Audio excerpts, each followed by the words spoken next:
reasons. One is that most breaches happen through web APIs and web applications. It's by far the most prevalent cause of breaches, and it has been for a long time. But more than that, it's the trend towards software that's really driving the importance of this. So many companies I talk to, they say, well, we're not really an insurance company, or we're not really a retail company. We're a software company that sells insurance or sells products. And by turning themselves into software, they're adding huge amounts of risk to their enterprise, because frankly, we're not that good at building software that doesn't have gaping vulnerabilities in it. Sure. So the phrase has been tossed around of software that's self-protecting. Talk a bit about what that means. Yeah, so traditionally, for the last 15, almost 20 years of doing application security, the model has been, we'll put a firewall around it, and then we'll scan it from the outside. And the problem with that is you don't have nearly enough context about what's going on inside the application. So then you start making mistakes. And this applies to dynamic scanners. It applies to static analysis, which only looks at the source code. It applies to WAFs that only see HTTP traffic. They don't really know what's going on inside the application as it's put together and running and processing data. And so they make lots of mistakes. And when you make mistakes, you've got either false positives or false negatives, right? Either maybe you miss vulnerabilities or you find stuff you're not supposed to find. And if you have inaccurate tools, then you need to have experts come in and clean that up. So the new model is, let's not do it from the outside. Let's get inside applications and analyze them from where all the information you need is. So you can do this using software instrumentation. And it happens it's not just application layer, it happens at multiple layers. You can do the same technique in containers and hosts and network equipment. Ultimately, for me, the definition of cloud native is doing security from within the thing that's being protected. Yeah. So development in isolation is obviously not the best way to go. Nonetheless, why do companies still struggle so much with just getting this better or Yeah, it's so, I started in AppSec really almost 20 years ago. Started OWASP in 2002, and it's been a long time, and you'd think that we would be getting better, but really applications, for the most part, they still have roughly the same number of vulnerabilities that they had 15, 20 years ago. And we haven't figured out a way to train our way out of it. We haven't figured out a way to hack our way out of this problem. We haven't figured out a way to, SDLC our way out of this. Right. So we need a different approach, and the approach that I believe has a lot of potential is this instrumentation-based approach, where you have much more accurate tools, combined with DevSecOps, which is really about, I don't call it shifting left because I don't really like that. I think extending left is a great idea. And you actually have to also extend right into production. And by pulling all that together, I really think we can make significant progress against application security, writ large. How does that change the equation such that you improve the reliability and also the invulnerability of application software? Well, so fundamentally, when you give developers great feedback on their code in real time, they can make good decisions. I've trained thousands of developers in secure coding, and across the board, they want to do the right thing. It's just, frankly, the security industry has made it so difficult.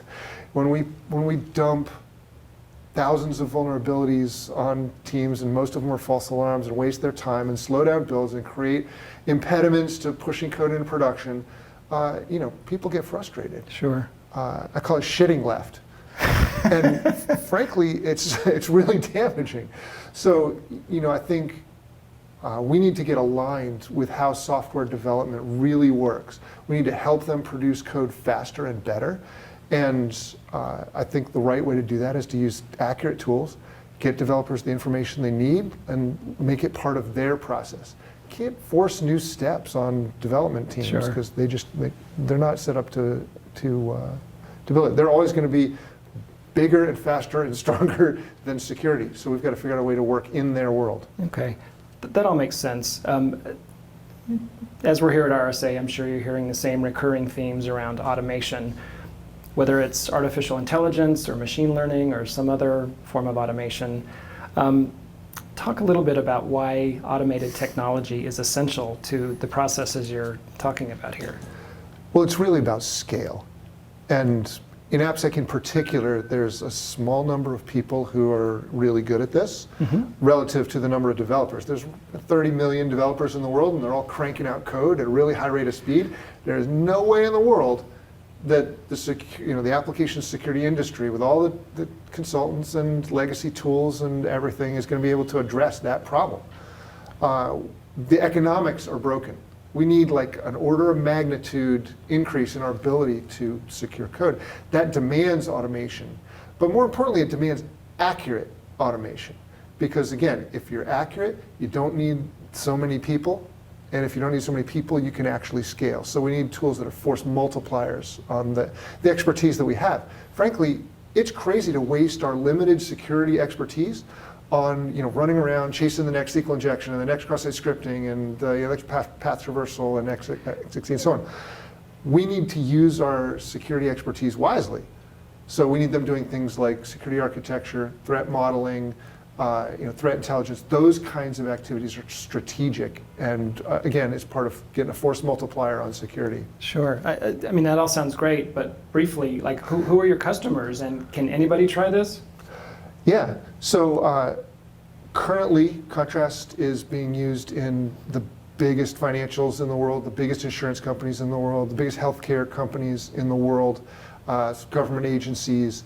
We're powering a revolution in application security, but anyone can try it. We've made our community edition available, and you can go to contrastsecurity.com/CE and create an account, try IAST and RASP. That's sort of the touchstone of new technology, instrumentation-based security. IAST stands for Interactive Application Security Testing. Works very differently than your SAS and DAS tools, much more like a New Relic or AppDynamics for security. Okay. And RASP is Runtime Application Self-Protection. That's also works using instrumentation at runtime to defend your applications. And it includes software composition analysis as well, so your open source security issues.